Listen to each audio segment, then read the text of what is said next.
You're coming in on Saturday with Dwayne Ashford StreetNOW News, your journalist-in-chief broadcaster.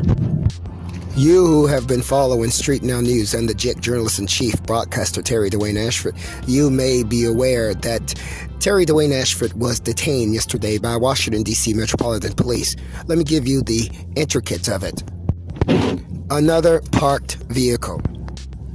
Another set of officers, this time about 6 of them, actually ended up to be 8. Yes, 8. 8 whiter race officers of all of the other whiter races all came together to work the seat on one black male journalist. Let me tell you how it happened. Simply sitting inside of the vehicle, getting ready to go into the park to take his walk for the day. One nice little officer pulls up and says, "We've received a call and we kind of want you to move the car." A very nice officer, just like, I guess, Dwayne Ashford does it. But there's one difference. You have a badge. Dwayne Ashford doesn't. And with that badge, you have authority. Without a badge, Dwayne Ashford doesn't. This officer didn't seem to understand their badges. This is what we're figuring out. They appear to not have a clue what that badge means. The officer instructed in the car seat that guy, Dwayne Ashford, to move the vehicle up. I informed the officer at that particular time that I prefer not to. The officer said, well, he received a call stating that the neighbor didn't want you sitting in front of their house. Dwayne Ashford then jumps into the vehicle and moved the car per the whiter race officer. Moving the car within 6 feet, he pulls over, and there came about seven other cars, at least 4 other cars with 7 other officers, all surrounding Dwayne Ashford. This is about 7 or 8 officers, whiter race officers. Lo and behold, he had his phone.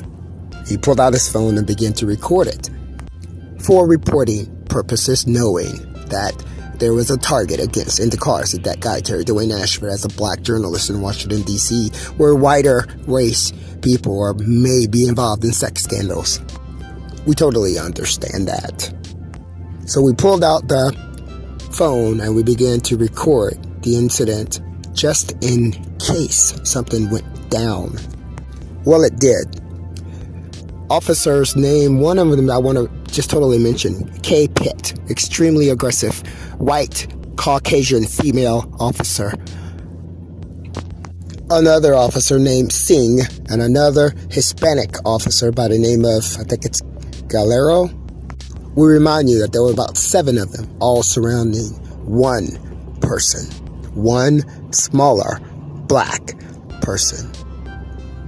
That within itself is a problem. As you know, in the car seat, that guy, Dwayne Ashford, was detained for about 4 hours, in which we are presenting the documentation showing that. And in addition to that, we're going to today release the recording of the 7 officers harassing Dwayne Ashford, having followed him to a parked location. And then after we release that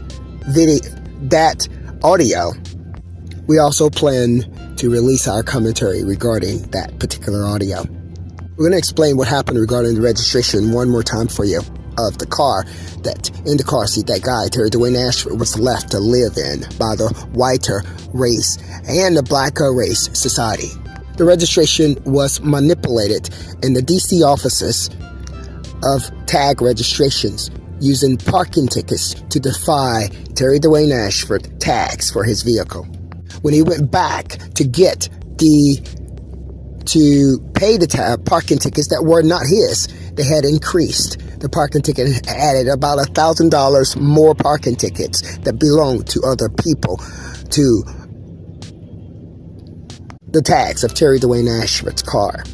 Mind you, it is illegal. What is illegal? You cannot defy registration of a vehicle for a parking ticket. That's the first thing. And the second thing is, the parking tickets weren't even his. And the third thing is, they tried to do PowerPoints, and they were proving the point by adding parking tickets every time he went back. By the third time that he arrived back at the DC office to resolve the situation, the offices, people inside of that office had added other people tickets, up to about $2,500 worth of tickets, within 1 week's time. See, initially, when I first went into the office, they said that there were tickets on the that was holding the vehicle up, or the registration up, shall I say. We opted to accept the payment plan with more than 50% down at that time on that day. The DC employee defied and denied the service. The same ones who are trying to carry out this deceit behind the scenes about our registrations are the same ones who did it. The same ones who carried out the registration problems for the in the car seat, that guy targeting him, are the same ones that are running behind him with 7 different officers, whiter officers, harassing a black man. You're the same exact ones. And what made it so interesting is K. Pitt, that particular officer, knew it. We're going to close the reporting this morning as we present the audio of the event. Today is February the 27th, and we will be presenting the audio for the that goes along with the detainment of in the car seat that guy, StreetNOW News reporter Terry Dwayne Ashford. We have not designated the time yet in which we will release this particular audio. We are currently reviewing it, but the audio will be released by the end of the day on February 27th. For StreetNOW News, I'm Terry Dwayne Ashford. The date is February 27th, Saturday, and the current time is 8:28 a.m. Eastern Standard Time. If the police audio recording has been released already, then who did it? You answer that. Who done it? I am the victim, and if the recording is going to be released this evening by the close of business or close of the day, today, February 27th, and it's already released, who released it? Answer that question. Terry Dwayne Ashford reporting for you.